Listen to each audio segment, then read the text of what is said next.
from Kern Government Television. Welcome to this week's Kern County Board of Supervisors meeting.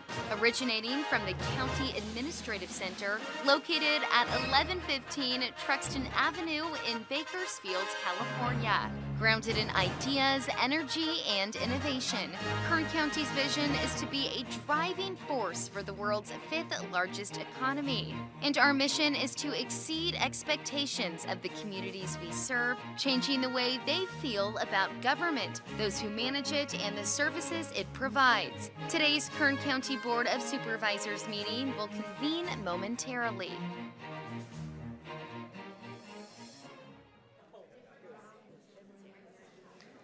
Okay, good afternoon. Board to reconvene. Madam Clerk, would you please call the roll? Here. Supervisor Flores. Here. Supervisor Couch. Here. Supervisor Perez. Here. Supervisor Parlier. Here. Thank you. And to Kendra Graham for report on actions taken in closed session. Yes, thank you.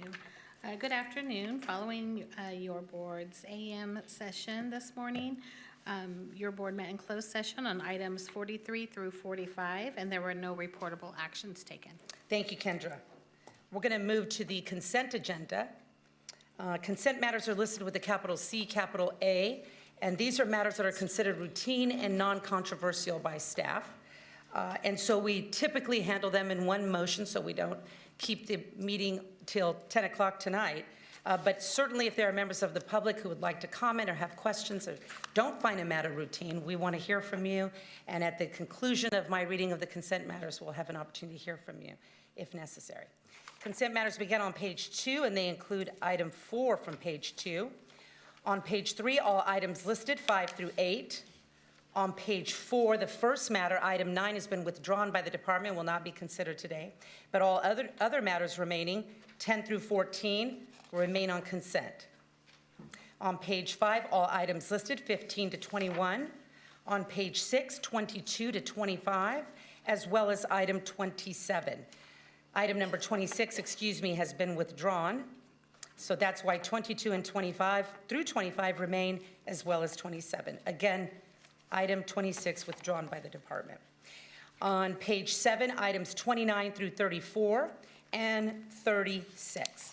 On page 8, all items listed 37 through 41. Are there any members of the public who would like to talk about a matter just listed on consent? I see somebody coming down here. Okay, very good. So we're going to hear comment on a consent matter. And okay, if you could please state and spell your name for the record. Yes, good evening, good afternoon. My name is Emma de la Rosa, E-double-M-A, de la Rosa, D-E, space L-A, space R-O-S-A. And I am the Land Use and Transportation Policy Manager with Leadership Council for Justice and Accountability. And I'm here to share my appreciation to the board and to staff who have worked on item 13 of the consent calendar regarding the LAFCO process for potential lights in Fuller Acres. I want to mention that this project first began when Jim Zervis was still here, and it's been a long time coming, as you know, we all can tell just given the time frame. But nonetheless, we're very, very appreciative to everyone's efforts, and really appreciate Miguel and Kyle's work at Public Works, who have led this effort forward. And again, appreciate your work and your support for this project. But of course, I really want to highlight communities' resiliency and perseverance to continue to advocate for the improvements in their community. And there are many more improvements that we can make that we look forward to work with you and staff to bring these forward, and appreciate Supervisor Couch for the conversations that we've had regarding Fuller Acres. Thank you so much. Wasn't expecting that. I can die happy now, Ms. De La Rosa. It's a good day.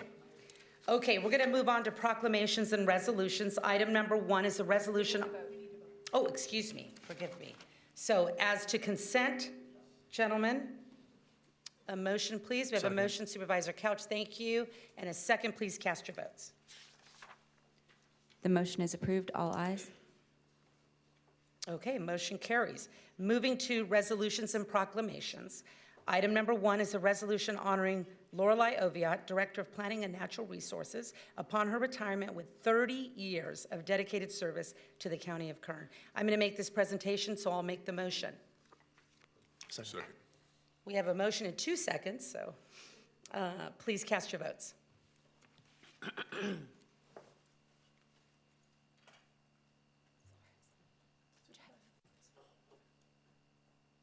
The motion is approved. All ayes.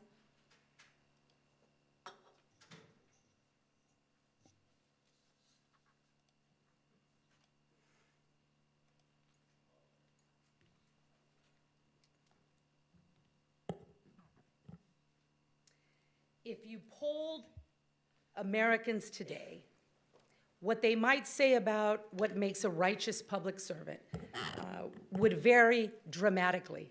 In opinions and political affiliations, you could really spend a lot of time listening to what people believe a righteous public servant is.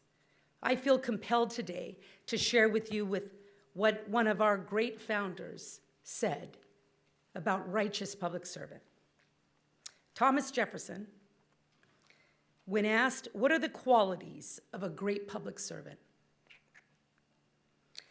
He responded, not about personal wealth, fame, or even formal education, but he said 2 things really make a righteous public servant: virtue and ability. Virtue and ability. I have to say that I don't know a public servant in this great nation that embodies and personifies those true principles more than Lorelei Oviatt. They are absolute core virtues, and she has personified them brilliantly for 3 decades. I still remember the first time I met Lorelei. I had been appointed to the Planning Commission by Michael Rubio in 2008. I was a fresh public defender, and I went over to Lorelei's office with my Form 700. And I was embarrassed to show her because I had so little. And I remember her going through it, and slowly but surely her smile on her face got bigger and bigger. She said, "You're like me, you don't have anything." And we laughed, and I felt so comfortable in her presence immediately that we had something in common so quickly, so right off the bat. And I remember Lorelei telling me, "Leticia, no matter what happens, don't get too close to the developers, don't get too close to public opinion." She said, "Stay your own objective person." She said, "You shouldn't even accept a coffee from anyone." I appreciated that John Cox, while not including my entire quote, he included all of Linda Parker's, which was righteous. He did include this aspect of Lorelei, that she said, as to coffee, no thank you. She could pay for her own. As I got to know Lorelei, I could see the humbleness of her life demonstrated in all aspects of her life. And I'm a personal witness to this for 17 years. Her home, her vehicle, her possessions. She meant it. She absolutely meant it. When I think of virtue, there are so many to be listed: fairness, integrity, honesty. And the truth is Lorelei embraced these principles, these virtues, every day, all day, every year, decade in and decade out. And I saw it with my own eyes. And it affected me so deeply to watch it in real life and to watch the impacts and the value of that to Kern County. In an ode to your philosophy background, Lorelei, I thought it appropriate To quote Voltaire today, who famously said, "When it comes to money, everyone is of the same religion." And I could say, as to religious expression and practice in this community, from our Muslim brothers and sisters to our Mormon family and everybody in between, everybody got a fair shake in front of Lorelei Oviatt. She would say land use applications and uses have no religion. And she would quote RLUIPA each time, religiously, not just as a policy that is practiced and celebrated and is the light of the world, but an actual spirit of Kern County and an actual spirit of great American virtues. When I think of the virtues listed, integrity, fairness, and honesty, as I stated, I have to add to them that Lorelei Oviatt has done so in the state of California, which means she has also developed tremendous patience and long-suffering. You would have to in this state. And there is simply no match to the virtue of Lorelei Oviatt. As to ability, she has been on speed dial with at least the last 3 governors and a whole lot of developers, constructors, builders from around the globe. $80 billion plus in international investment.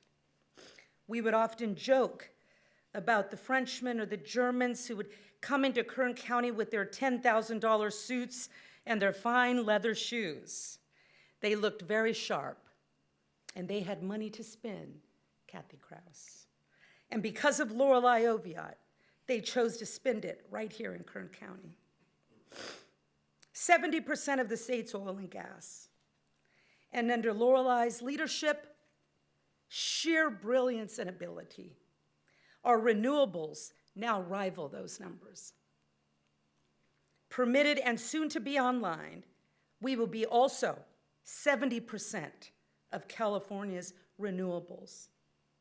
With Lorelei's all of the above approach, wind, solar, hydro, you name it, and she has made us the unparalleled leaders of energy in the world. The globe looks to Kern County as a place to spend money, to invest, and to create jobs for our families and our people. Her open door approach to business, her absolute fairness and integrity in all actions, let those developers and those investors know that they were going to get a fair shot in Kern County. That nobody had anything to offer Lorelei to get in line ahead of them, to cheat the system, to get something they didn't deserve. All their actions would be above board. They would be in fairness. They would be with absolute integrity.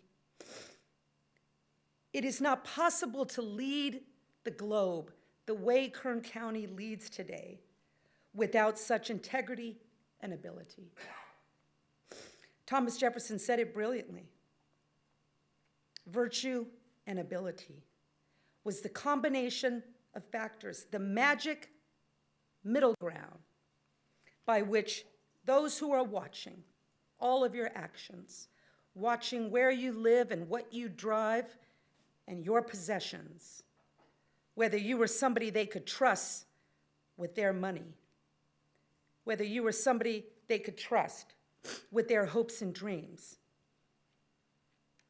We are a little red county in a big blue state, and yet we have defied all reason and logic to become who we are and to lead the nation and the globe almost entirely because of Lorelei Oviatt. She has had a remarkable team. She has prepared the next generation of leadership, And I have every confidence that the spirit by which you have led this department and which you have led this county will continue with the team and the family that will remember you, who have forever transformed the face of Kern County and leave us with a path to prosperity, unparalleled on the globe and impossible without your leadership.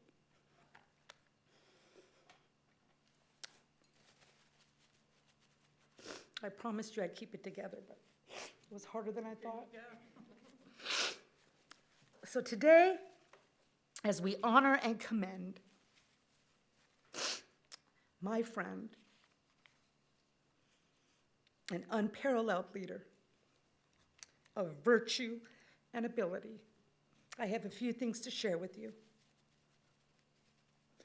Lorelei Oviatt earned a Bachelor of Arts degree in both sociology and philosophy from Baldwin Wallace University, Ohio, in 1974. And in 2007, she earned a Master of Public Administration from California State University, Bakersfield, where she serves as a lecturer on public policy and planning topics. She is a phenomenal instructor. In 1996, Ms. Oviatt began her career with the County of Kern as an associate planner, then a senior planner for the Planning and Community Development Department, following a successful career in the private sector, 27 years. And in 2006, Ms. Oviatt was promoted to division chief, and in 2010, promoted to the director of the Planning and Natural Resources Department. Thank you, Lord. In these roles, she led the permitting of more than 22,000 megawatts of wind and solar energy projects, with over 15,000 megawatts of battery storage, representing an estimated $82 billion in international investment. And Ms. Oviatt is an expert in CEQA, the California Environmental Quality Act, National Environmental Policy Act, NEPA, California Subdivision Map Act, California and Federal Endangered Species Acts, and federal land use planning, and has reviewed and processed over 400 environmental impact reports throughout her career. Ms. Oviatt led the development of the first comprehensive oil and gas ordinance and environmental impact report covering 2.8 million acres of production with enhanced environmental protection for communities while providing certainty for timelines and regulations for our beloved oil industry. And Ms. Oviatt served as a team leader on 4 applications for carbon capture and sequestration with full environmental impact reports, including pipelines with a total potential capacity of 78 million tons. It is the first CCS project approved in California with the first Environmental Protection Agency injection permits from the EPA in California and under construction. And Ms. Oviatt played a key role in permitting all major Tejon Ranch projects, including the Tejon Commerce Center, Tejon Mountain Village, and Grapevine Specific Plan, for a total of over 20 million square feet of industrial and commercial development and over 20,000 residential housing units. And in 2022, Ms. Oviatt served as the team leader for the Department of Energy Technical Assistance Local Energy Action Program, grant for the development of a 31 million square foot carbon management business park for clean energy industries to support the future economic stability of Kern County families. And Ms. Oviatt has provided policy recommendations to the Kern County Board of Supervisors and facilitates public engagement for topics including, but not limited to, potential legislative proposals, agricultural land conservation, land-scale mining projects, water policy, military airspace and spaceflight licensing, renewable energy, alternative fuels, carbon management and carbon sequestration policies, zoning ordinance, legal cannabis regulation, no comment, and agricultural industries, including dairies and food processing. And Ms. Oviatt's ability, her virtue and ability to lead large-scale multi-agency planning projects under accelerated timelines has helped transform Kern County into a center for innovation, economic development, and environmental stewardship, supporting both the region's business climate and the quality of life for all of us. Now therefore it is resolved that the Board of Supervisors of the County of Kern, State of California, does hereby honor and commend Director of Kern County Planning and Natural Resources Department Lorelei Oviatt upon her retirement after 30 years of dedicated, distinguished service to Kern County with the greatest American spirit, American virtues on full display for the world to see and for Kern County families to benefit from. Lorelei, there is no one like you. There's no one like you. Professionally and personally. And while I suspected I was not ready for this moment, I proved it. And not worthy, but I'm sure glad I got it. Thank you.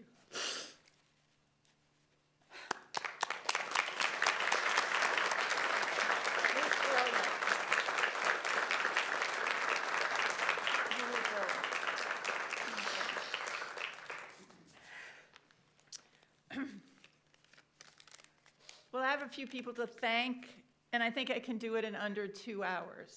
So, okay, no, not really. So first, of course, I want to thank my family, my husband, Dwayne, who has passed away, but my daughter, Katerina, is here, my son-in-law, Shane, and my brilliant and funny grandson, Leland, my 2 sons, Steven and Michael, who because of distance and work can't be here today. It is difficult, as everyone knows, to juggle all of these things for so long, to be a wife, a mother, a leader, and they provided what I think of as a safety net of love and encouragement. And they brought criticism when they needed to.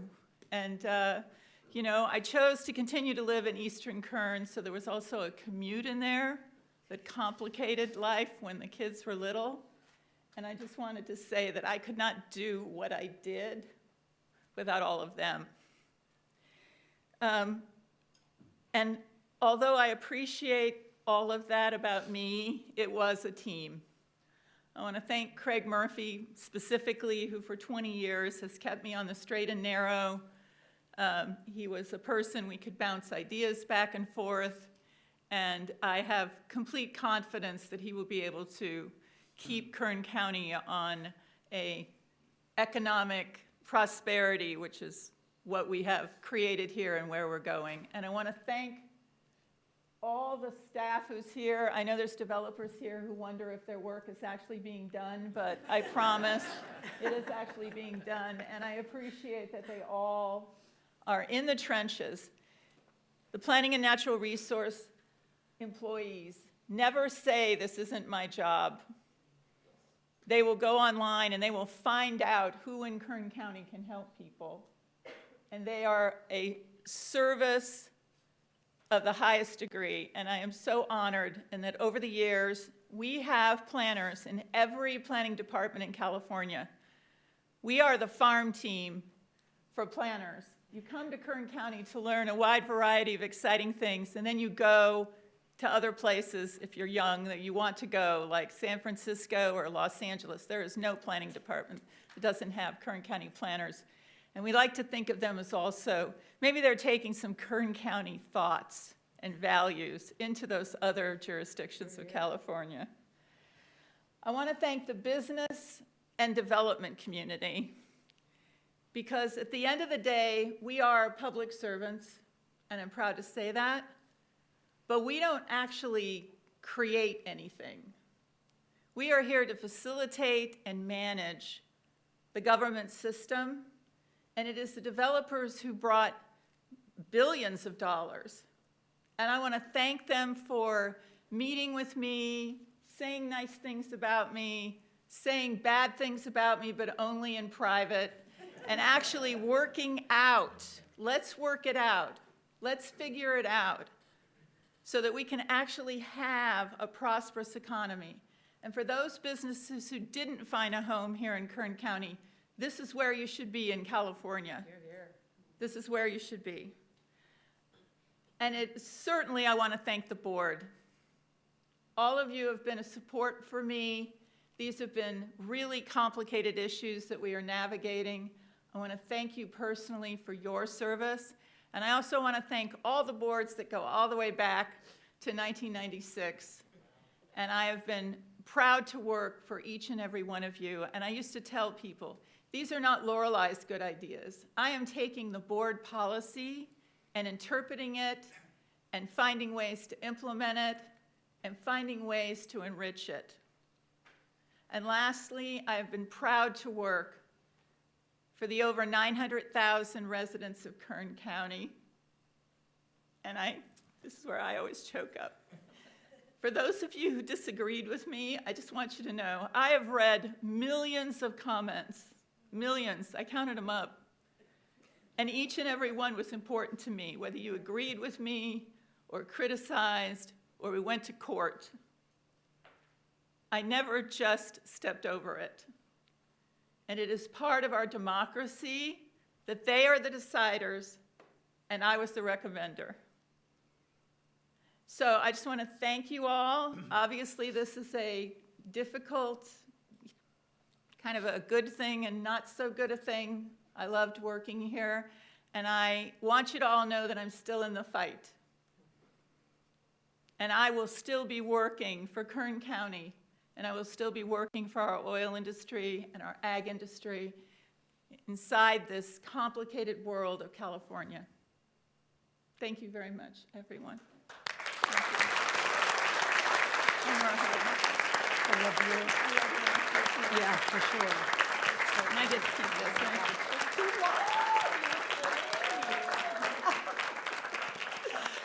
right? Yes, and then I wanted to offer my colleagues an opportunity to say something to Lorelei now, but let's get a picture first. I forgot, I have to do pictures. Should have done it before crying. Come on, yes, oh my God. You're in the yes. picture.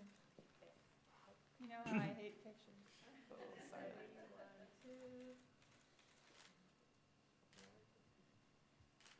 Thank you. Very good. I'll jump in, if you don't mind. Congratulations, first of all, Lorelei. It's an awesome career.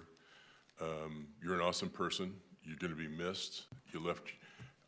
I think you've also done what I think everybody in our business tries to do. You left the place better than you found it, a lot better than you found it. I know you had a great impact on a great many people, not just developers, but on board members and on people that you worked with every single day. So I just want to congratulate you. I'm happy for you. I wish you all the best. You've done a great job. Well done. Thank you, Supervisor Couch. Lorelei, I would like to echo Supervisor Couch's comments. It really has been an honor just getting to know you, getting to work with you. The talent you have, the caring you have for what you do for the county, it's just really inspiring.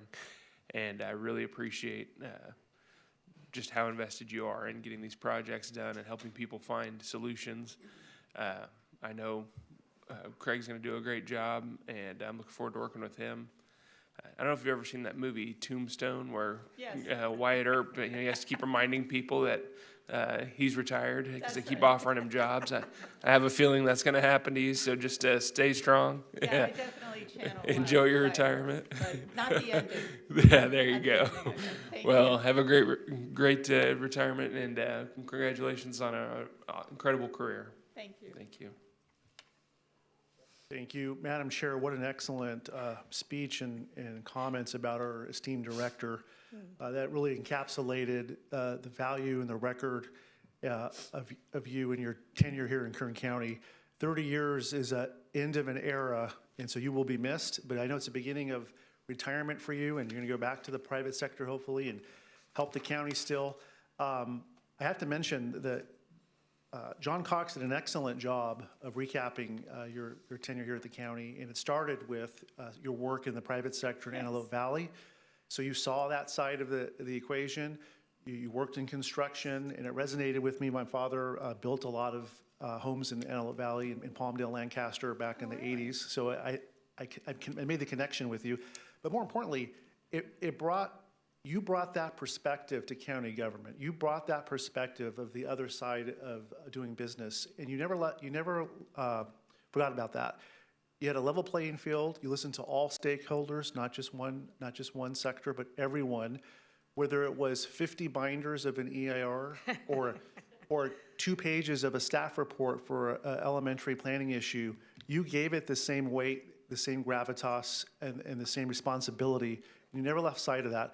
I started on the Planning Commission with my colleague in 2008, Supervisor Perez. We're just young kids doing public service. Not so young anymore. Not so young anymore. But I remember you on the dais. I remember you here, you and Ted James. Yes. And we were well served there, and you never lost sight of that. I have learned so much with you, your expertise in land use. You're a problem solver. Your raw intellect is amazing. You're so smart, and you use that for the good of Kern County. You use that for economic development. You use that to push things. Despite the crosswinds, you never let up on that. I only know you and Chairman Bill Thomas are the smartest people I have ever known in public service, and I mean that as a compliment. But you're also tough like Bill. I was just going to say, I think I share some traits. Yeah, so she's not a yes person by any means. She will tell you no, and in a way, I respect that no, because it's a no that comes with history, with experience, with knowing the law, with knowing land use. And so you just don't walk over for anybody, the board included. You're going to do what's right, what's under the planning code, what's in the best interest of Kern County. And so we have been well served. Your imprint on economics and energy is going to last us a long time. And we hear things like sustainability and economic development. You live these virtues, and you started out on the front, and you're ending on the front. You're still walking the halls of Sacramento, literally. Yes, you're working on a deal that's going to save Kern County and save American jobs and energy independence. And so you're going out even that much higher, and so we thank you. Thank you, Supervisor. Lorelei, I have the shortest tenure of anybody on the board, but your fingerprints are all over, arguably the most extensive out of all the districts within District 2. Yes. From oil to ag to, sorry, I'm getting some feedback up here. Oil to ag to Hone Ranch. You're just an incredible person and really a force of nature too. But I have found, especially in our personal conversations, that you're so warm and thoughtful. And not only are you protective of this county, you are protective of each and every one of us on this board, current and past. And I just want to thank you for your service. My only fear is you're going to be busier in retirement than you are when you're working here. So that could be possible, but think of what could be done with the rest of California. So, yes. Thank you so much. I wish you so much goodwill and fortune and health in your retirement, and thank you for your service to this county. Thank you. Thank you, everyone.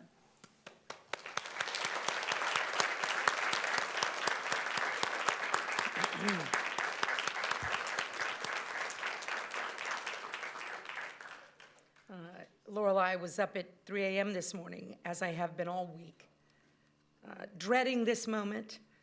I sure am glad it's over. But to Jeff's statement, one of my favorite moments ever is watching individuals watch you for the first time, and that crossover where they go, wow, quite possibly the most brilliant person I've ever seen. I've heard that countless times. Look forward to seeing what's next for you, Lorelei. Thank you, colleagues. We're going to move to public presentations, which this portion of the meeting is reserved for members of the public who would like to address this body on matters that are within our jurisdiction but are not on today's specific agenda. I'd ask if you come down and please honor, or attempt to honor, our 2-minute time limit. If there are people here that were here for Lorelei, I'll just take a second to let you walk out, or even consent matters, just so we don't disrupt the next speakers.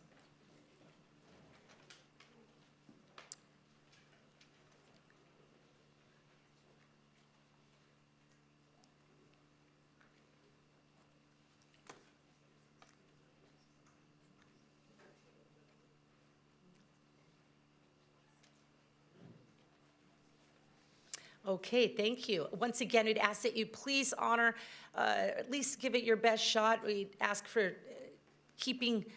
to keep the public presentations to 2 minutes, please. Please state and spell your name for the record. We're happy that you're here and eager to hear from you. Thank you for being here. Good afternoon and welcome. Hi. My name is Kern. I'm a Kern County employee.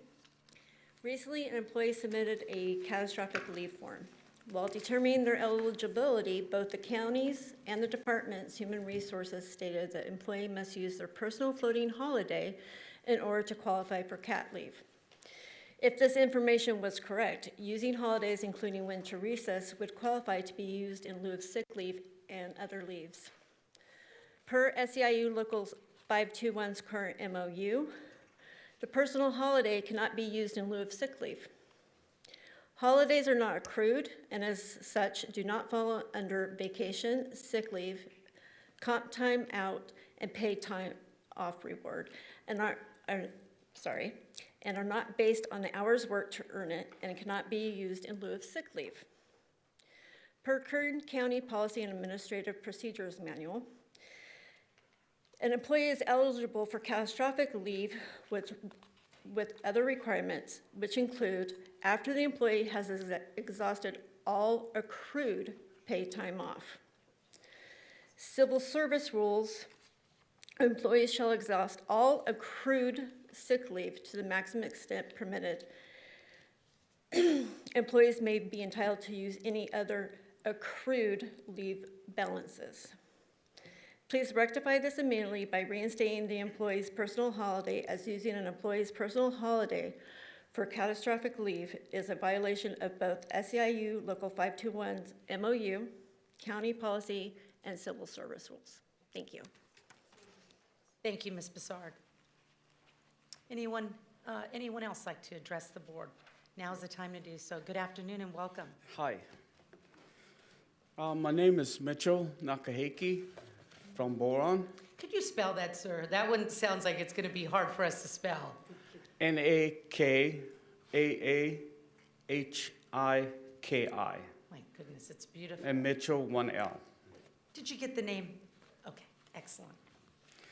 Okay, I'm here about,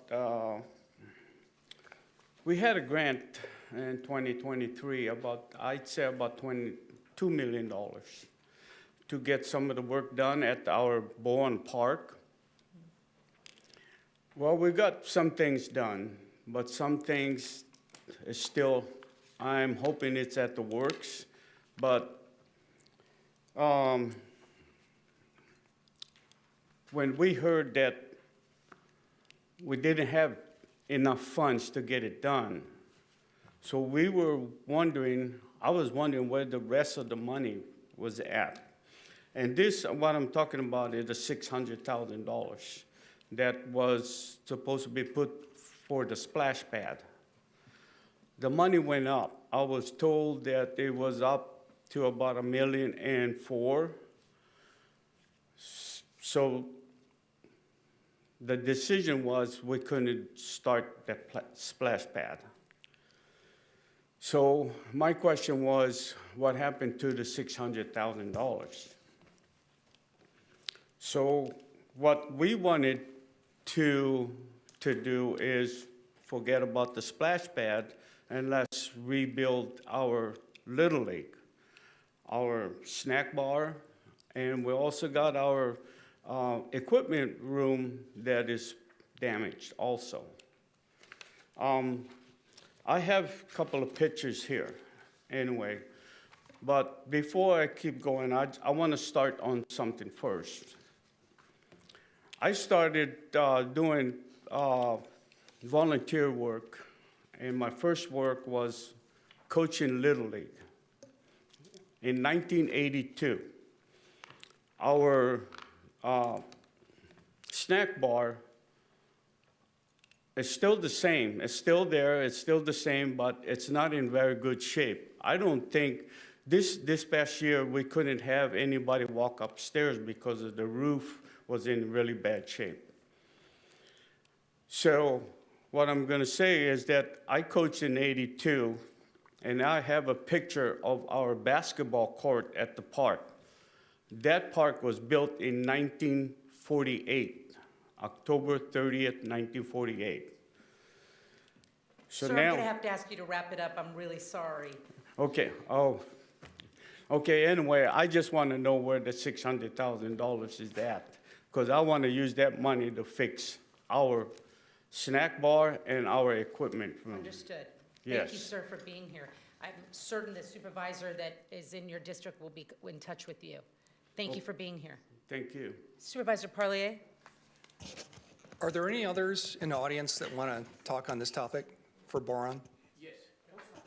Where are you? If I could have you up front, Madam Chair, if that's okay with you? Please do. Because I want to hear everything before I answer. Okay, understood. My name is James Lyon, Lyon. I'm also live in Boron. And we're here on behalf of what Mitch is talking about getting some of the things done to our Boron Little League Park. We take pride in our Boron Little League. It's one of the few things that our youth has to do there. You know, in our town is probably maybe 2,000, maybe 2,100 people. It's one of the things that as a community we look forward to every year, getting some of these youths involved. As you know, our park and our Little League facility has came in much disrepair. And that's what we're here for, to hopefully that we can get some, maybe some eyes on that, some perspective to get some things done there. The things that have been done at the Mojave Little League Park, as you cross by there, looks fabulous. Those are the things we need done in our park too. Our field is in disrepair, our fencing, our gates, our snack bar, numerous things. We would ask for help in that. And as a community, I think we would help in helping to keep that upkeep and show pride in our community for that. You know, we're way out there on the east side, and there's not many people from this area that might be going that way. But that's what we're here for, to maybe we can get a little help with that and bring that back up to the glory that it used to be over the years. Thank you.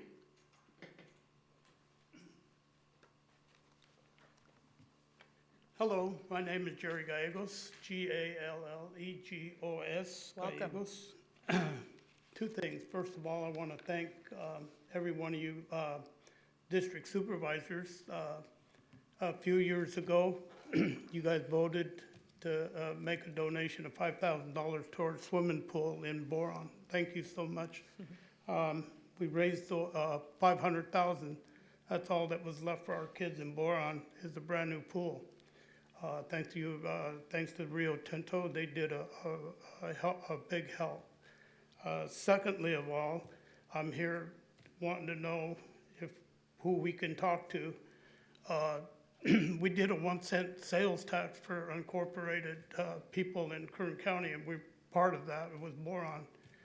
We have yet to have a full-time deputy or deputies. I mean, Mr. Youngblood had been in at a town hall, and the first year we weren't going to have a deputy. Second year we were going to have 1 deputy, and then up to 3 deputies this year. And our station has never been open, and it's just heartbreaking that we're just a little town, but we have the same problem you have here. We have drugs and thieves and everything else, and we have nobody to help. So that's what I'm here for, is to find out who we can find out. All the money, the 1-cent sales tax that we pay, we have no money, or we don't get any of the money. It was told to me that it was going to be split up with unincorporated areas. So that's what I was here for. And as far as our town, the Little League parks and everything else, I believe that Rio Tinto, I worked there 39 years and retired. And we devote all our time from the 20 Mule Team Museum to the kids today in our community. And we don't have a lot of help, but we're Boron strong. Thank you.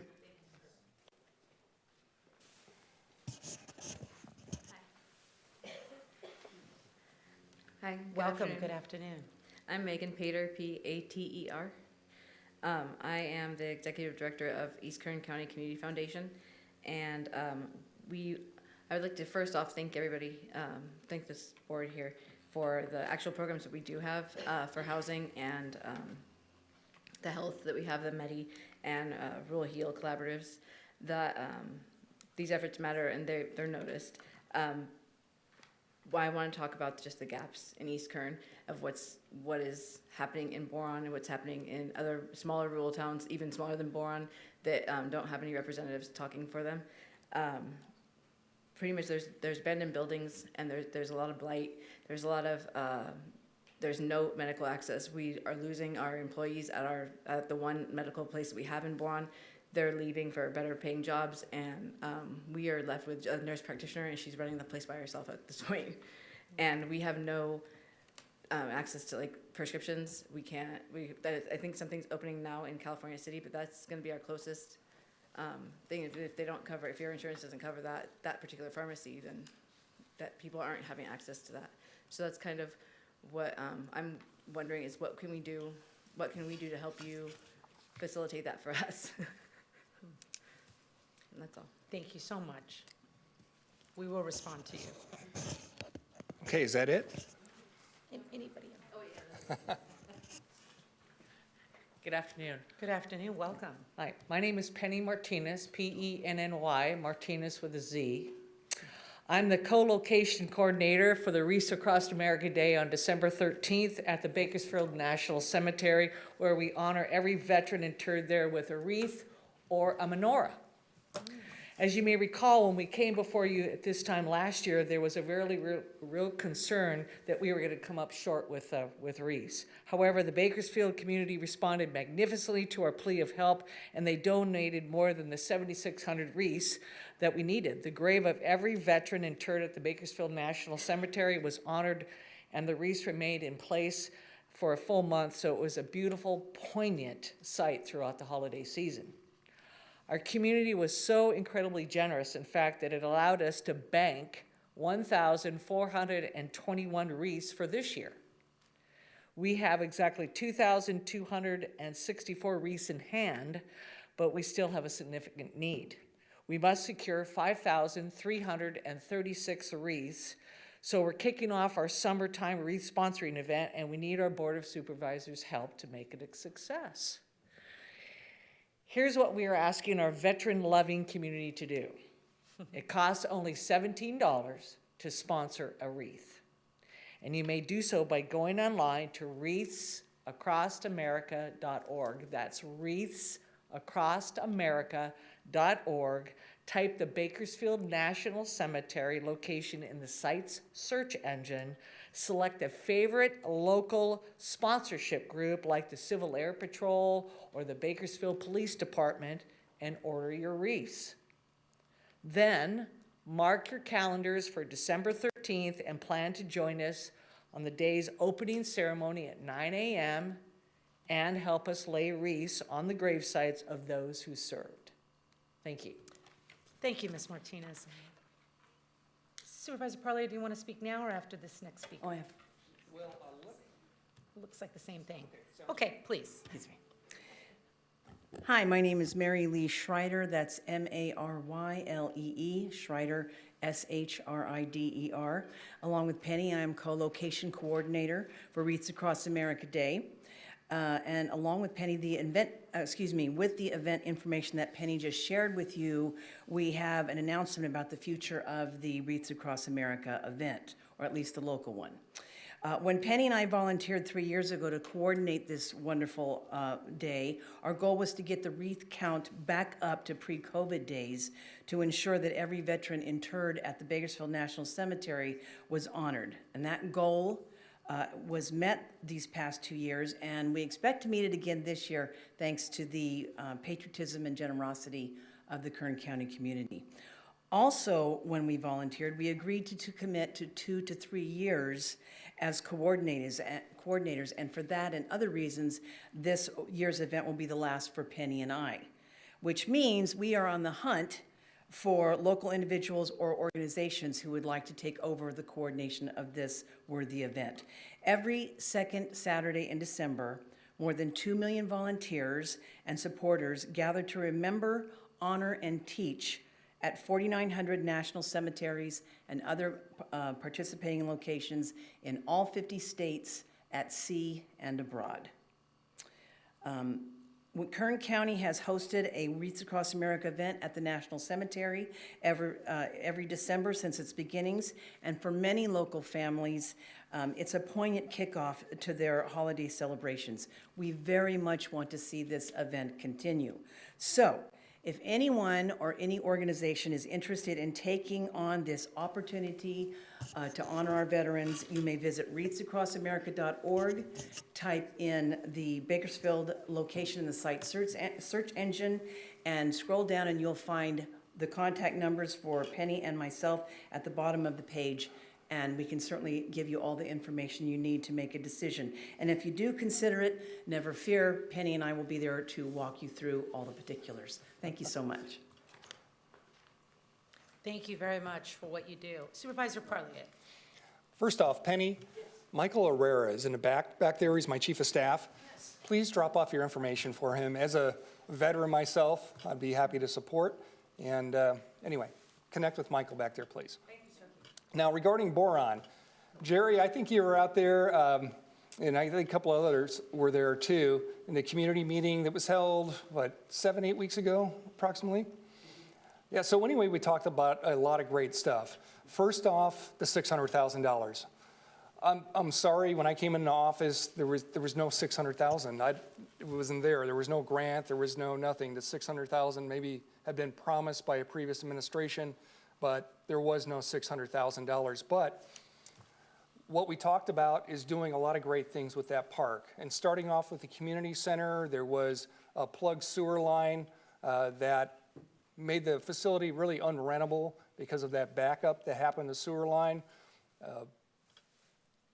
GS, General Services, just completed that project, so that's going to help rent that facility. We're also working on, with the CIO to the County Administrative Office regarding the contract that we have, or your rental contract with that facility, to make sure that if it's not at least profitable, that it doesn't cost you money to be able to potentially use that facility. I have scheduled walkthroughs for the park for redoing the ball fields and other great things, including the snack bar for that park. And hopefully by next season, that's my goal and plan, to have that renewed as good as Mojave or any other field in this county. So a lot of good things are coming. And I'm going to ask you to connect with Michael too in the back. And Michelle, if you could go back there too, and if they bring up any other issues that we can help navigate, I want to help there too. Thank you so much. Oh, one last thing. You brought up healthcare services.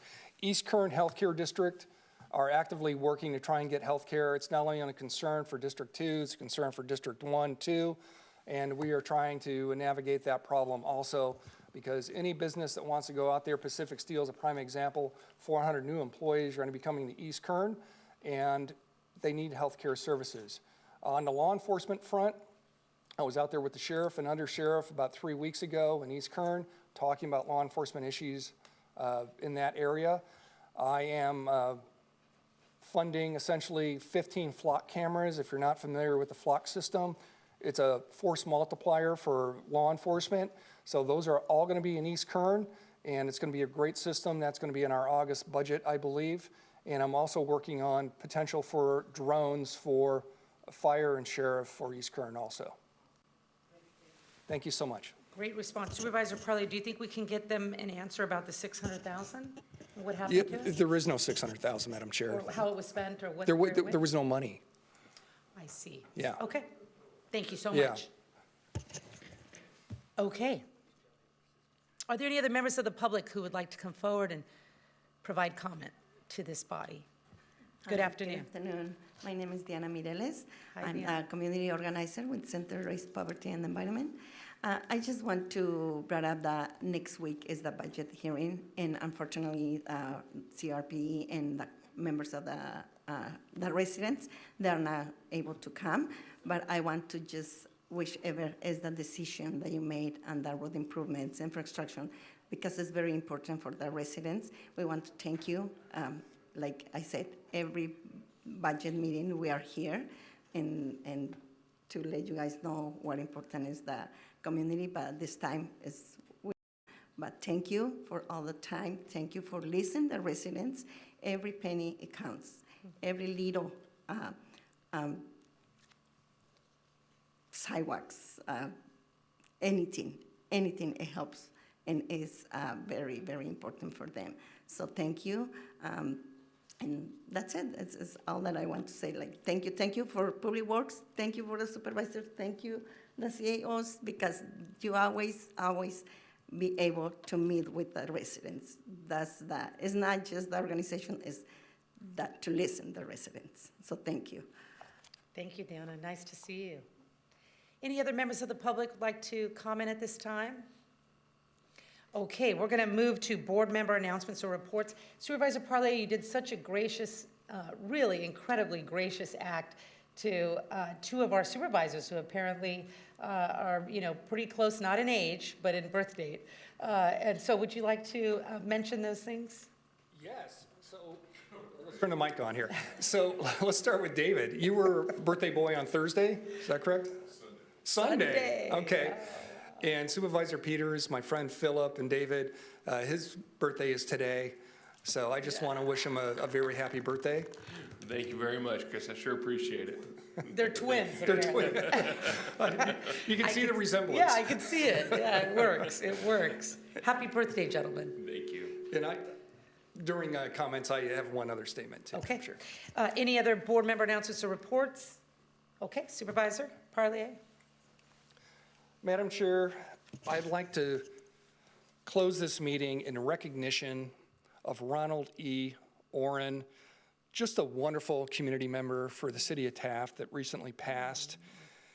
He was a Greater Taft economic development person. He was on the Board of Trade, served the Westside Recreation and Parks District, Wildlife Resources and Commission, and I met with the executive director of the Recreation and Parks District in Taft yesterday, and he just talked about what a wonderful person, a cornerstone, a pillar of that community that he was, and also just to show the character of this person.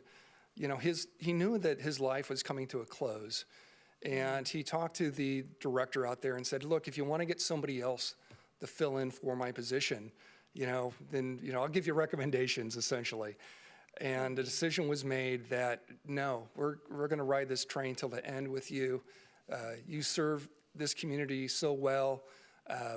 You're gonna be with us till the end. And anyway, there was a lot of love, mutual respect and love for this gentleman. And I just want to close today's meeting in his honor. Thank you. How do you spell his full name?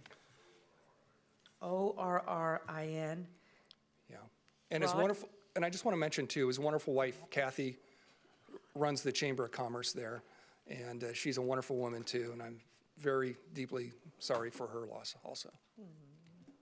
Thank you, Supervisor Parlier. We will close in Ron Oren's honor today.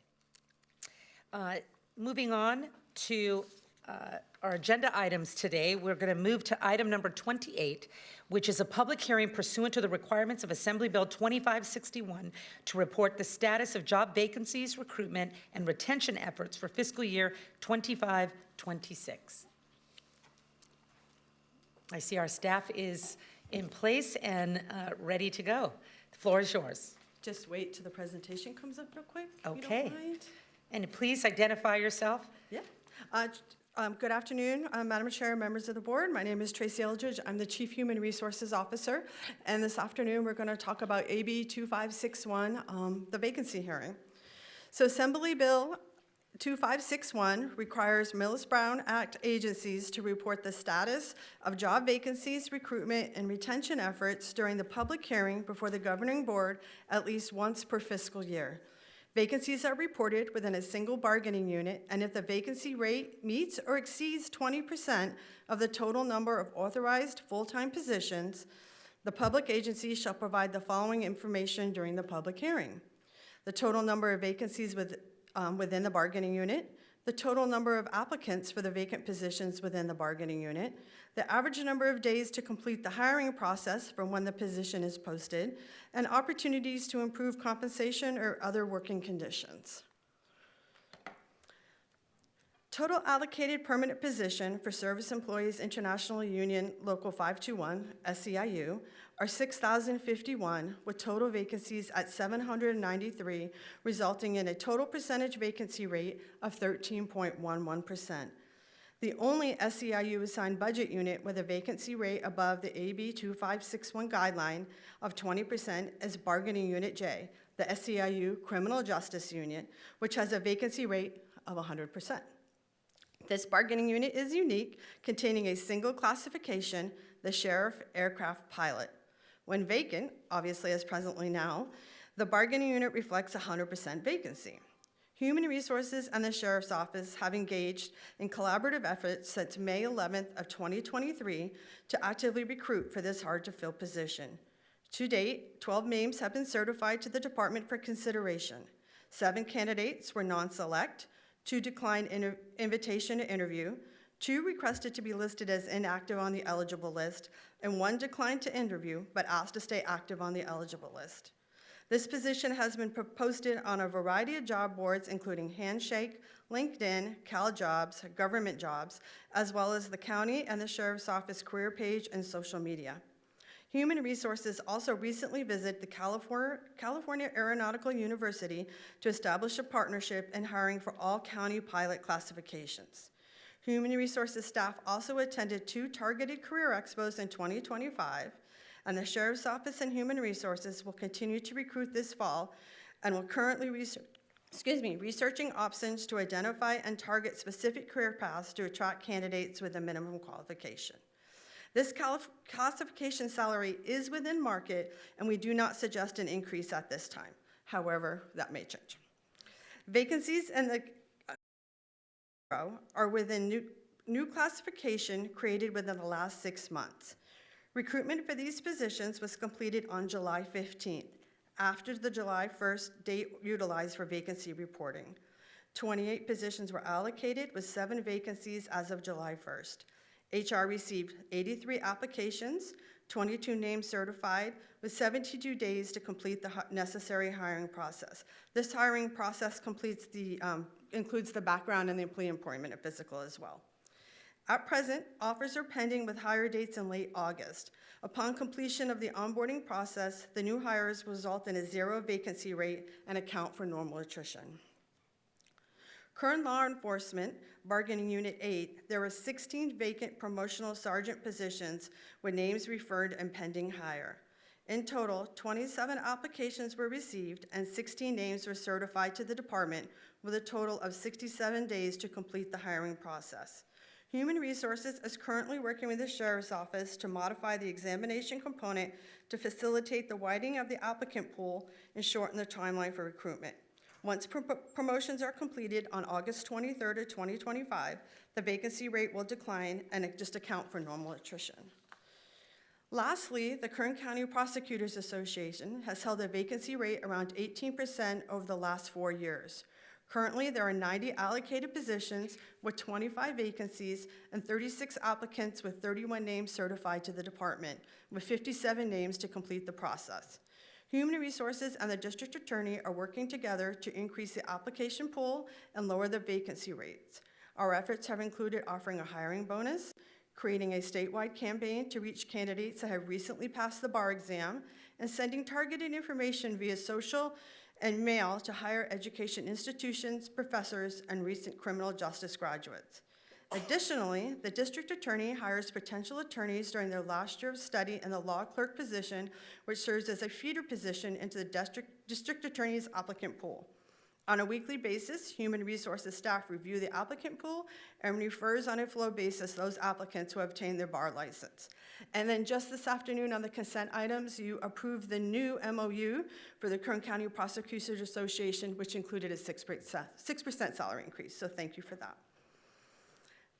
Again, I want to state that the vacancy numbers that were used today were for the pay period 25-13, which should contain July 1st. Going forward, every year, we will use this pay period that contains July 1st for consistency in our numbers that we present to you. And then overall vacancy rates for particular individual classifications may exceed 20%, and this is not unusual as the vacancy rate varies throughout the year. However, AB 2569 required that reported on 20% of a particular bargaining unit. So the 20% classifications that exceed the 20% that you most likely will see are training classifications where the number of allocated positions remain unchanged. However, the vacancy will reach 100% after the individuals and the training classification are promoted and prior to the next training class beginning. So this concludes my presentation, and I ask that you open the public hearing and receive public comments, including comments from the associations, close the public hearing, and receive and file the Kern County AB 2561 vacancy report for pay period including July 1st, 2025. Thank you. Thank you, Tracy. Thank you very much. We're going to open the public hearing. Now's the time for you to come down. If you have thoughts, opinions, you want to add to this conversation, please do so, and now would be the time. So come on down, welcome, and thank you for being here.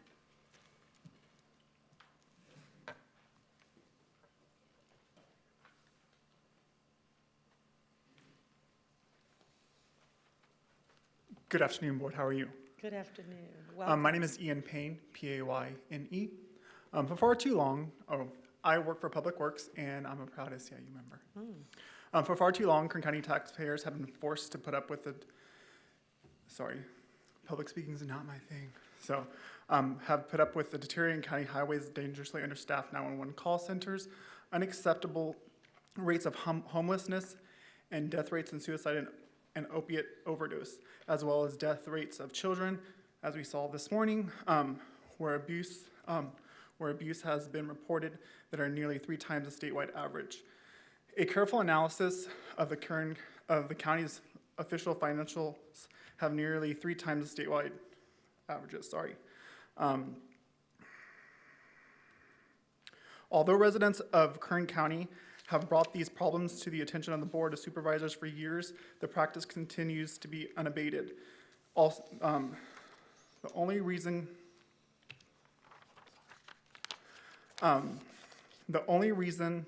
conclusion is that the Board of Supervisors is unaware of the failures to deliver promises served up to this point and unwilling to provide the leadership necessary to address the situation. That is why county employees and residents are now calling to the Board of Supervisors to fix Kern.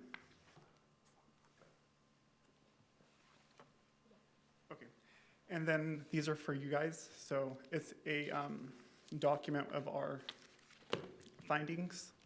Okay.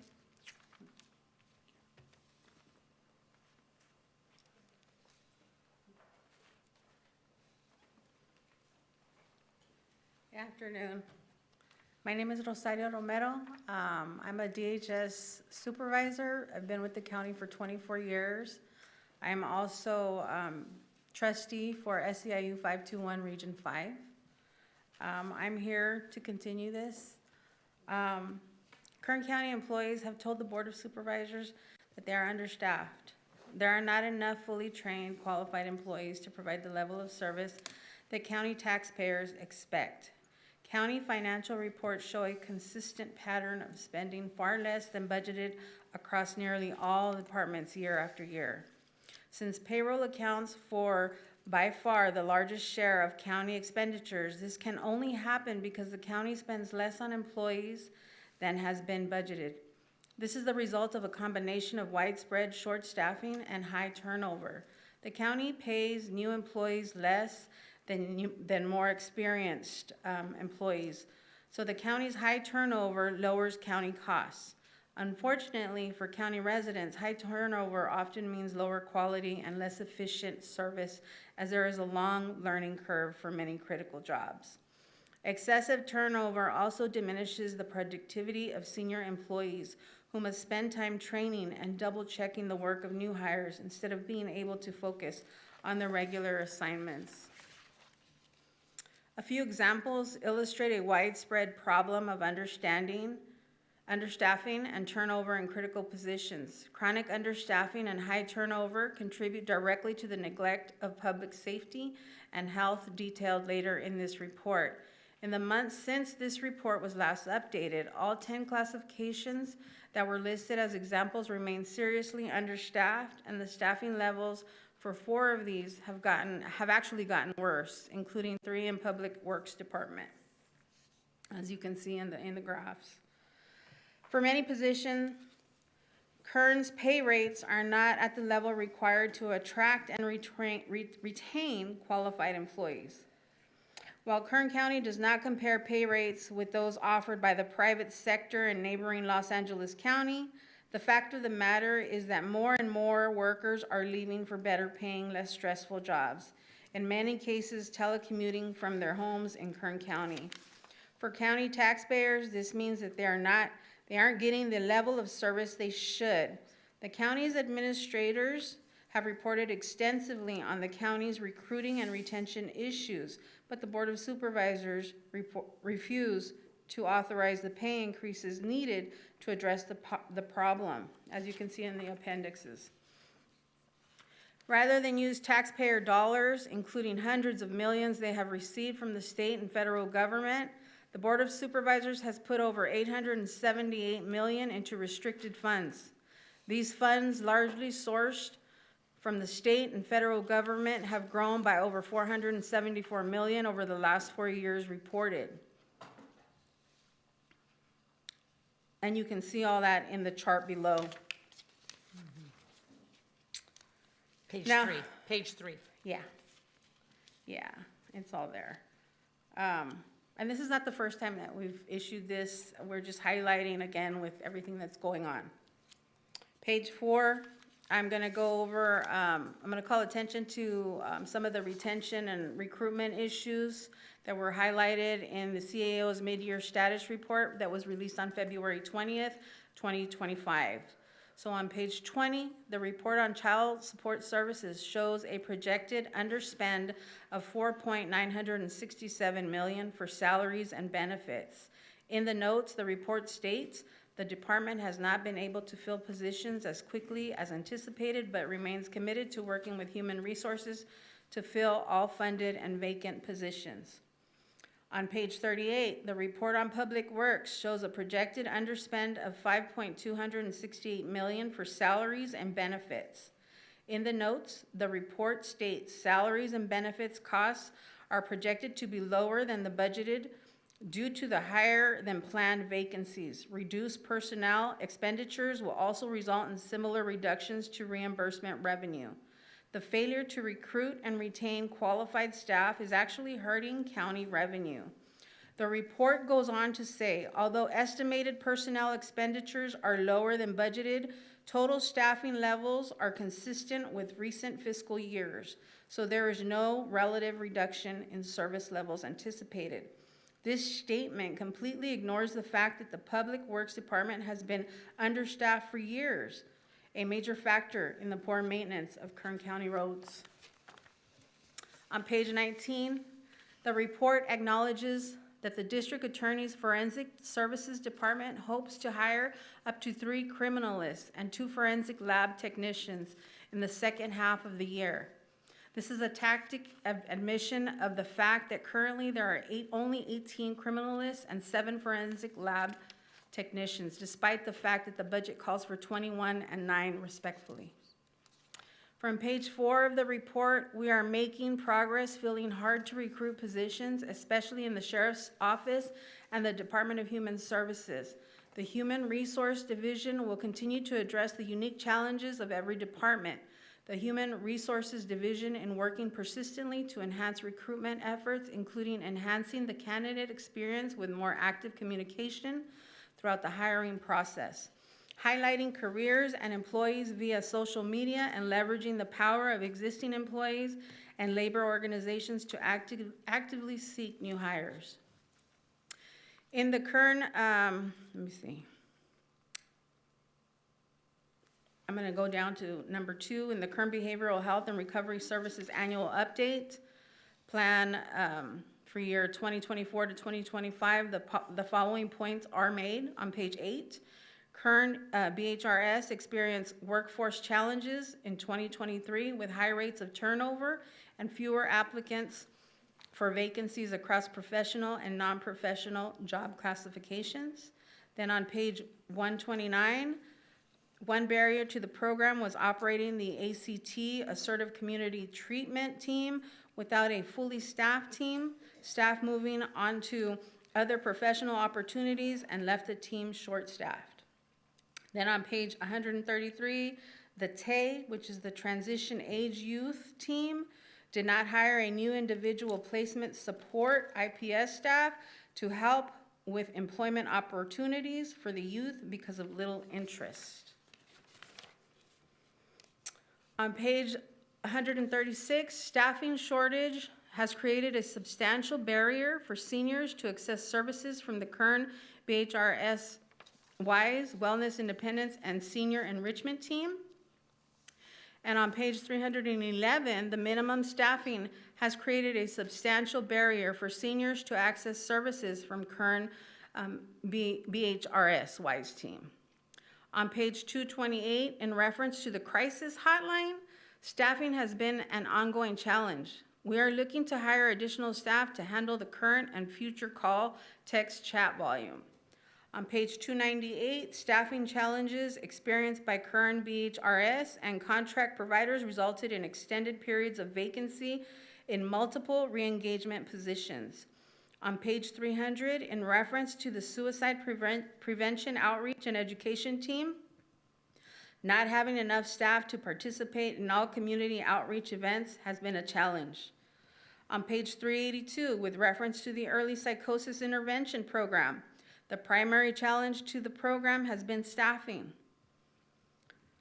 So with all this being said, and it's a lot, it's not the first time. This morning's session was very emotional. It was a lot.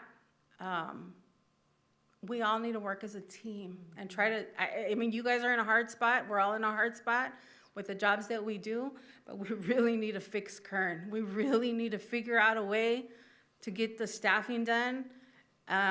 We know there's money there, and maybe just loosen up a little and figure it out, especially right now with the CPS and maybe these other positions that are critical.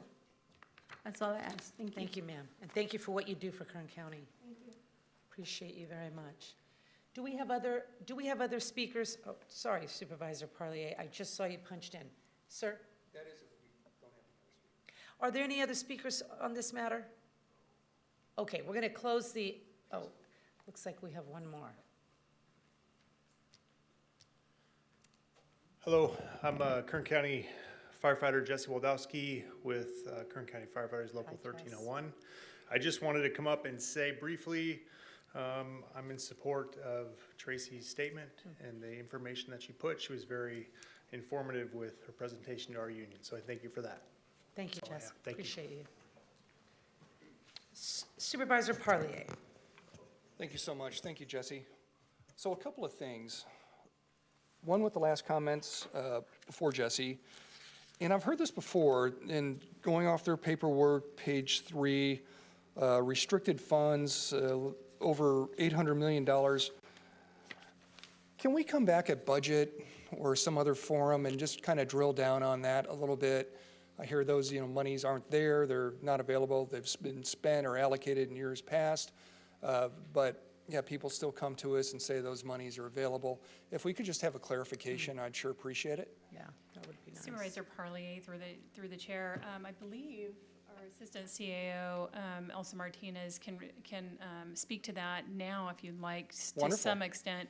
And if there's more detail that we need to bring, we're happy to bring that forward. Yeah, great question. Great. Thank And- you, Nancy. And I have one other thing after Elsa. Okay. You only get one, Supervisor. Good afternoon, Madam Chair and members of the board. Elsa Martinez, Assistant CAO. I'm going to come back with more detail because I think this document was not provided to our office ahead of this meeting. But let me talk to you in context of the data. They're looking at the financial statement. I told this board before when we were in negotiations. They're looking at financial statement. They're looking at a point in time as of June 30, 2024. And I have offered to sit down with the representative labor groups to go over the financials, over the budget, so they understand the timing of things and how the money is allocated and how they can look at the entire picture. This is a moment in time. What was the balance as of June 30, 2024? Your board is about to adopt the budget next week for 25-26. This data is old. Those numbers are like the $600,000, they're not there. Is there gonna be a different number? Yes, there is. There's always gonna have restricted funds, because the way restricted funds, we receive those funds from the government. The restrictions are not something your board imposed. You don't have the ability to say, go spend behavioral health money on this. We have restrictions from other governmental entities, from the programs. Some of this funding is specific to very program. I think that one of the ones that keep bringing it up is the 2011 realignment. If you recall, the state changed how they pay for services to counties. They realigned. And I always laugh when I hear realignment, because it's another way of saying, you county, do the work, we don't want to deal with it. So they realigned the programs. They said, we'll give you BLF and sales tax. As you know, those are not guaranteed funding. BLF and sales tax is not guaranteed funding. So we always have some level of reserve to protect us and the residents for unexpected, fluctuations on those funds. So we're always going to have some level of reserve. That is just prudent. That is the right thing to have. Is there a right number to have reserved? No, there isn't. But these numbers are old. They're a point in time that what happened on 2024, we already spent between July 24 and June 30th of 25. Whatever balance you're going to see at June 30, 2025, we're already allocating those funds in the upcoming budget. And we can have a more detailed discussion line by line. I'll be happy to go at every line item in that reserve account and explain to your board and the public why we have it there, why is it restricted, and how it can be used. But again, this is old data, and the funds are at one point in time, June 30, 2024. Thanks, Elsa. And yeah, maybe a little more detail, just for clarification, I think would be great. So Tracy, thank you so much for trying to fill those positions. Last week, I had the privilege to go for a ride-along with the Sheriff's Department helicopter as they patrolled District 2 in East Kern. The pilot that I was with was supposed to retire in July. He decided to stay around for another year. He's the last helicopter pilot in the Sheriff's Department that has hoist training or the availability to be able to do that important role for search and rescue and other techniques for the Sheriff's Department. But one thing that happened when I was out there, the ground units, Sheriff's Department, got in a pursuit of a suspect that committed a crime in a District 2 business. This person tore all over East Kern and Kern County, creating just an immense hazard. And normally, patrol would have stopped that pursuit. The helicopter gave the units directions just to basically stop, and the helicopter would follow him, which we did until he needed to get gas about 45 minutes later, and then they came in and took him into custody. That would have not happened if not for a pilot and a helicopter. So as we do our recruitment, all positions are important, but that one is a critical public safety need also. Again, thank you to you and your team for all your support. Thank you, Supervisor Parley. Supervisor Couch. Thank you. Part of me wants to ask you, Elsa, to go through this line by line with an explanation at a meeting. But I'm going to be honest with you. Who can answer this question for me that was one of the speakers? Who prepared this document? Was it? I'm sorry? Could you come to the microphone and so we can get you, so everybody can hear you? Can you state your name for the record and spell it, please? Yvonne Davila, SCIU Local 521 Director for Region 5. Our research department gathered all this information. We have. Is this a local group or is this at a? It's a local group. Up north. It's people that work here in Bakersfield, and it's also people that work in different areas. Okay, But- so, go ahead. Yeah, so we've been doing lots of research. These are the numbers that we got from your websites, the information requests that we have sent. So these are all the numbers that we received from you all. Has this group sat down with Ms. Elsa Martinez and gone over this? We did. We When sat was that? down at bargaining and. No, not at bargaining. That's not the place to do this. Have you sat down with her about this report or this document right here? No, we haven't. Okay, I'm going to ask you to do that. We had people come in a couple of weeks ago. It's a retired employee that suggested I contact you. I haven't done that.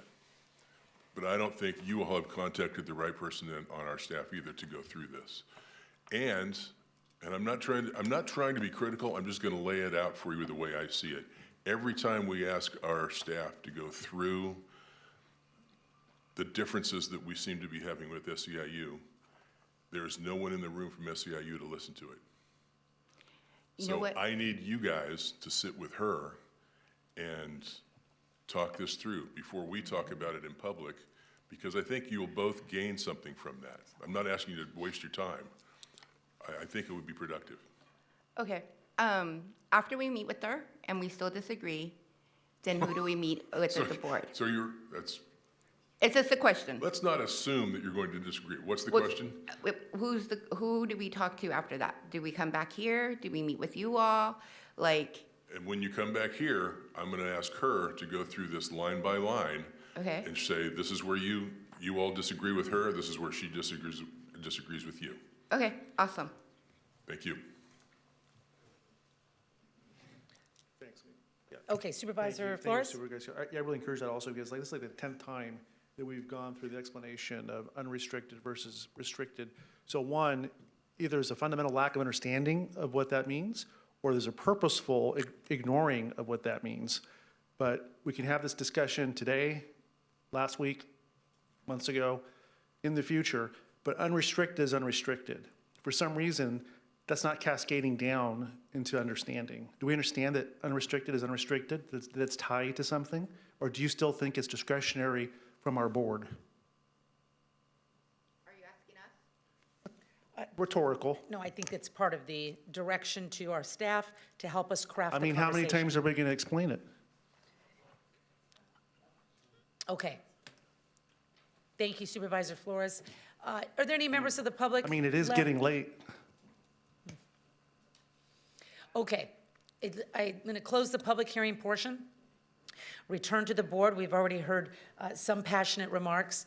And so I want to say thank you for being here. Our members of SEIU, they are county family. Thank you. It is normal to have disagreements. We are going to continue to have disagreements, and it is important that we continue to meet and flesh out our understandings of things and attempt to get on the same page. I think it is so important. You being here pushing is an important part of that process. So thank you. It's what you're supposed to do. It's what your members expect you to do. So I think this is healthy and moving in the right direction. You hear frustration from this body because we seem to go in circles on some matters, but certainly we want to get to a better understanding, and that may not happen after one meeting, but we certainly have to keep the conversation moving. So thank you. I appreciate you being here, and I appreciate what you do for the county. Do we have is it receive and file on this matter? Okay, thank you very much. Gentlemen? Motion. Okay, we have a motion, Supervisor Parlier, and we have 3 seconds, which is good. Please cast your votes. The motion is approved, all ayes. Okay, very good. We're going to move on to our final agenda item, which is item number 35. It is the consideration of ordinances introduced on August 5, 2025. No simple matter indeed, but thank you, Stacy Kuwahara, and to our famed and beloved county clerk, who has brought these matters to our attention in a good faith attempt to resolve some real challenges. So thank you very much. Ordinance amending Chapter 2.44 to Title 2 of the Kern County Ordinance Code, adding Section 2.44.050 to establish a filing fee to recover costs of processing assessment appeal applications. So, excuse me, we're going to receive a staff report, and then we'll get input from the public. So the floor is yours, Stacy. Thank you. Good afternoon, Madam Chair, members of the board. The proposed ordinance was brought forward to the board in the July 15th board meeting, where it was unanimously approved by your board. On July 29th, in the second reading, the item was continued to request additional time to meet with constituents who utilized the appeals process. We did meet with the constituents who raised concerns in the last meeting. We have discussed at length their concerns, their questions, and the proposals that they brought forward. And we have made extensive effort to understand what works best for the clerk of the board, her process, what's distinct to her process, and then what lives within the assessment appeals process, which is not a matter for today's consideration. And we've looked at what other counties are doing. There are 43 other counties that impose an assessment appeals filing fee. Los Angeles and Santa Barbara are the only two that have a unique approach to doing it. And we've already discussed at length the pros and cons of their systems and determined they would not be a good fit for what we're doing here in Kern. All 41 other counties impose, as we're proposing today, assessment filing fees that are paid per parcel. So with that, today's matter is the continuation of the second reading of the ordinance change. Staff's recommendation continues to be to enact the ordinance, and we are available if you have any questions at this point. Okay, not seeing any supervisors punch in, I'm going to ask members of the public. I know Mr. Turnipseed has input and has provided input, but now would be a good time, sir, if you wanted to help continue to craft this conversation, please come down and do so. And of course, any other members of the public that would like to weigh in on the filing fee process, we appreciate it. This is how, or this is the sausage making rather, at the county level. We get local input and, you know, we attempt to craft solutions that are fair and just. So, Mike, thank you. I know you're a good faith player and you're brilliant, so I appreciate all your input. Thank you. Thanks for calling me brilliant. Nobody else says that, but anyway. Madam Chair, members of the board, I'm Michael Turnipseed. I represent the Kern County Taxpayers Association, and it has been kind of a longer afternoon than expected. I just want to bring up a couple things. First of all, you have several departments that have shortages in funds, and adding a fee is a way a department addresses this fund. I need to know, and taxpayers need to know, is this the first one, is the first part of the game? Or is this going to be a 25-inning extra in a baseball game where we're having fees with every department trying to balance their budget? That question's for you. I can't answer that. And when you do connect fees, we will now have the 5th highest fee in the state of California. It puts us to the top 11%. Does our economy really, and the incomes of our people here really justify that? And so, you know, I was doing a little homework, and I was going to say Google, I'll say AI. When you start looking at what are the negative impacts on taxpayers by cost recovery fees. It's a nice document. I'm going to pass it out. I'm not going to sit here and read it to you, but there's disproportionate burden on some people, administrative complexities, discouraging economic activity, and there are equality questions. That's why you have to waive the fee for certain people. But there's some things too. Budget predictability for residents and what we see in a budget we're supposed to do. What happens when you're at the end of the year, you're short of money? Are you just going to raise the fee the next year to put it up? Are we going to get on that slippery slope? And then I did probably something that you'll say it'll never happen.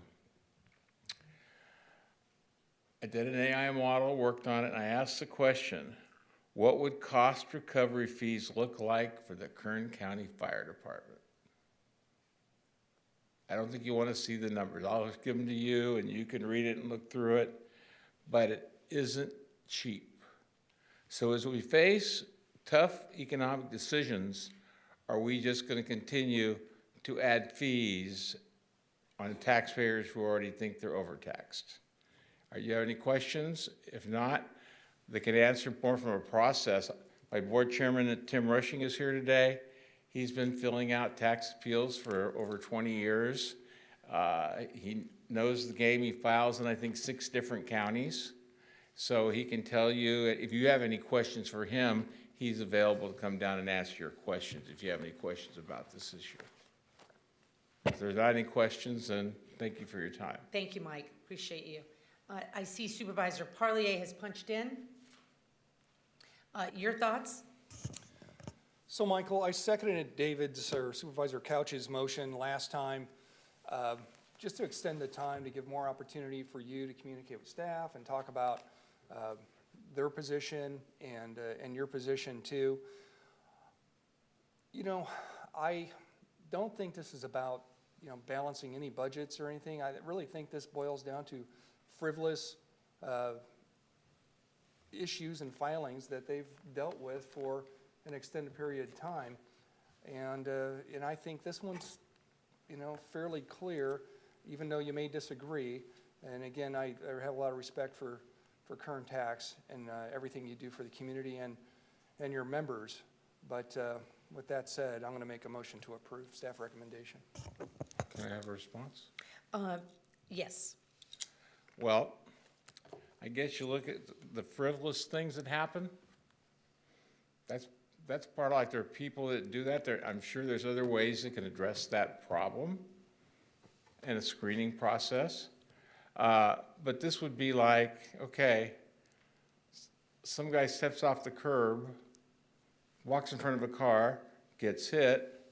You're paying for police, you're paying for fire, you're paying for all these things. And it was, that's something that was created.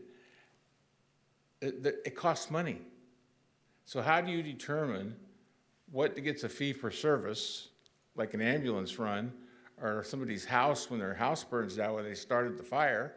Or, I'm just saying, questions down the road. This is not a big issue in the world, but it's what's next, because you have how many different departments, how many of them have budget issues, and how are they going to try to supplement their budgets to maintain services? Thank you very much for your time. Thank you, Mike. Do we have any other comments, input? Are there any members of the public who would like to weigh in on this matter?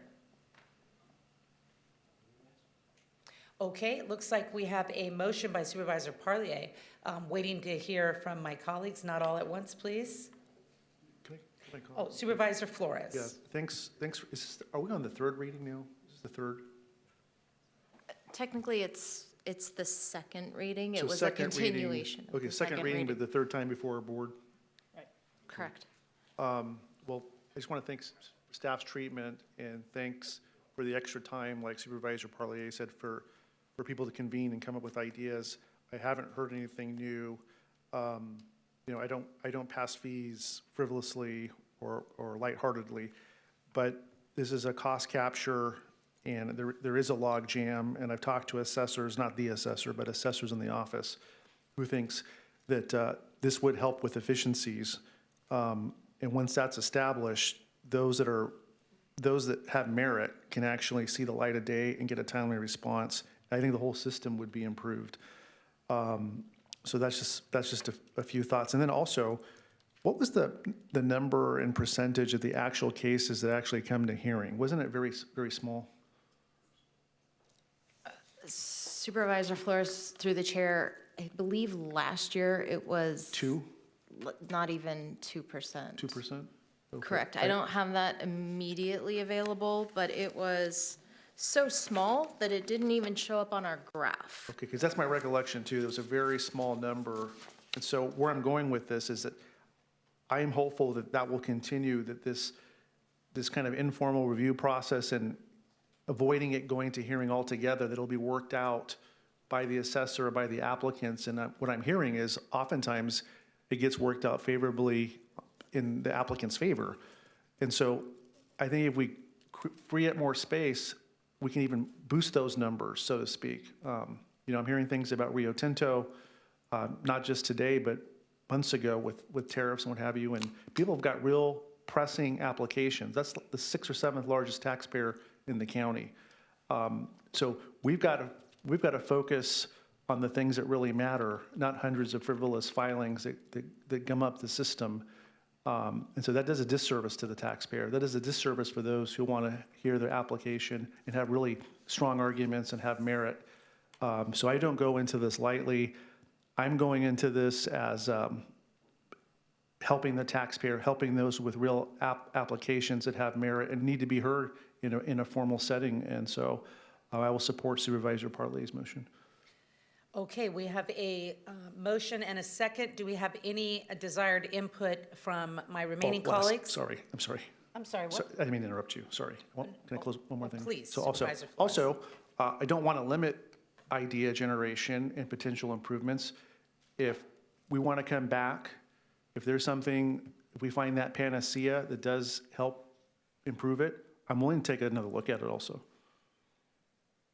Supervisor Flores, through the chair, I believe that in the conversations we've had with the constituents, there were a number of issues that they brought forward about the entire process of assessment appeals that I think we have taken into consideration and will continue to consider options to improve that process. Absolutely. It just didn't impact this particular part of the decision. Thank you, Supervisor Flores. Supervisor Couch. Thank you. Well, I learned more about the assessment appeals filing process and that whole process than I ever thought I would, first of all. I want to thank the staff for the time they spent with us.